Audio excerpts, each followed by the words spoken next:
अस्सलामुअलैकुम। इस वक्त मैं मौजूद हूँ 160 फीट रोड पर, जो कि इसके साथ ही डाइवर्जन रोड आपको ये नज़र आ रहा होगा। ये जो ग्रीन बेल्ट पट्टी है इसके साथ जो रोड है ये डाइवर्जन रोड है 53C और 53D का। ये जो सामने आप आबादी देख रहे हैं ये 51 है, सेक्टर 51 की आबादी है तमाम।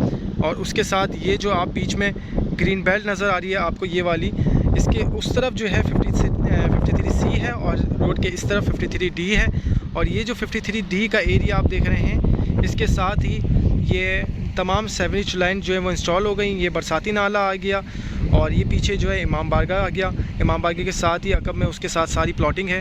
और वो जो सामने आपको आबादी नज़र आ रही है ये गुलशन मेमार की पहाड़ी है और ये पूरी गुलशन मेमार आ गया, ये गुलशन मेमार आ गया। और इसके साथ साथ ये फिर आप ये 160 फीट रोड आ गया। 160 फीट रोड के साथ ही अगर आप ये देखें तो ये जो हैवी ट्रैफिक चल रहा है ये सारा नॉर्दर्न बाईपास है। ये बिल्कुल नॉर्दर्न बाईपास के बिल्कुल साथ ही सेक्टर 53 पड़ता है। सेक्टर 53 बिल्कुल नॉर्दर्न के साथ ही है और ये उसकी बैक साइड पे 160 फीट रोड है।